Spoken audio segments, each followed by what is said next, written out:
तर लोकप्रतिनिधींना धमकी दिलं तर मग ते संदीप तांदळे असतील किंवा अजिंक्य गर्जे असतील व्हिडिओ व्हायरल करतात. ही त्यांची मानसिकता आहे. हे व्हिडिओ व्हायरल करणं, कोण तुम्ही जे नावं घेतात त्यांच्याबद्दल काय बोलायचं, कशाला एवढ्याशा किरकोळ लोकांच्याबद्दल बोलायचं. हे माझं मत असं आहे की हे संपूर्ण कंबरडं मोडायला काही कालावधी त्या ठिकाणी लागणार आहे. अजूनही काही दिवस आत्ता आका कमिंग सून, बहुत जल्द वापस आ रहे हैं, हत्तीवरून मिरवणूक काढायला निघालेत. पाकिस्तानचे 1,500 सैनिक मारून आलेत का काय यांच्याहून हत्तीवरून मिरवणूक काढायला. माणसं मारलेत धडधडीत इथलेच. आणि तो पटेल जो पट्टेदार होता ना मुस्लिम समाजाचा, त्याच्यापासून सुरुवात झालेली. 40 लाखात तर मिटवला पट्टेदार संभाजीनगरचा. आणि मग हे किड्या मुंग्यासारखे गेलेत ना लोक. आणि तुम्ही काय संतोष देशमुख सांगताय. ही नावं कोणाची आहेत? संगीत दिगोळे कोण नाव आहे? कराड कोणाचं नाव आहे? हां, गेलेला सुशील का काय त्याचं नाव होतं? हां, बंडू मुंडे कोण आहे? बापू आंधळे कोण आहे? महादेव मुंडे कोण आहे? अरे तुम्ही तुमचेच माणसं मारता. हां, आणि इकडं संतोष देशमुखची बाजू आम्ही घेतले की म्हणता जातीवादी आमके टमके.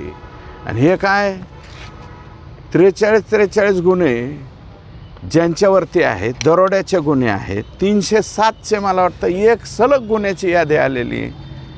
ते लोक तुम्हाला जवळ कशासाठी लागतात?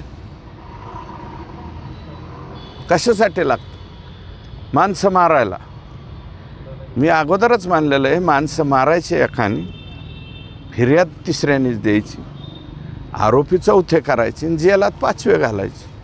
या अशा पद्धतीची जी आहे ती परिस्थिती परळीमध्ये त्या ठिकाणी झालेली आहे. आणि परळी सोडून हे पहिल्यांदा संतोष अण्णा देशमुखांच्या बाबतीमध्ये हात टाकायला गेले. आणि त्यातलं ते मस्साजोग जे गाव आहे, ज्या गावाच्या नादी लागायला नको होतं त्या गावाचे ते नादी लागून बसले. आणि ते जे कुटुंब आहे, धनंजय, तिथला फिर्यादी, तिथले साक्षीदार एवढे स्ट्रॉंग आहेत. आणि त्याच्यामध्ये CIDच्या SITने एवढा स्ट्रॉंग तपास केलेला आहे की त्याच्यामध्ये काहीच शिल्लक ठेवलेलं नाही. खंडणी, मोका, 302 हे सर्व एकत्रित केलेलं आहे. म्हणून मी म्हणतो आम्ही संतोष देशमुखची बाजू घेतली. पण हे दुसरं काय अंधार, हे महादेव मुंडे कशासाठी?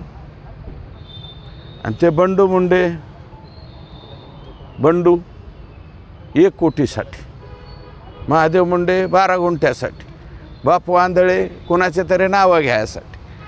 या अशा पद्धतीचे त्या ठिकाणी सगळे प्रकार झालेले आहेत. आणि माझं मत असं आहे की हे सगळे उघडकीस आलं पाहिजे. आणि आम्ही जे आहे ते सगळ्यांची बाजू त्याच्यासाठीच घेतोत ना. कराडच्या मुलाने एक प्रतिक्रिया दिलेली आहे की महादेव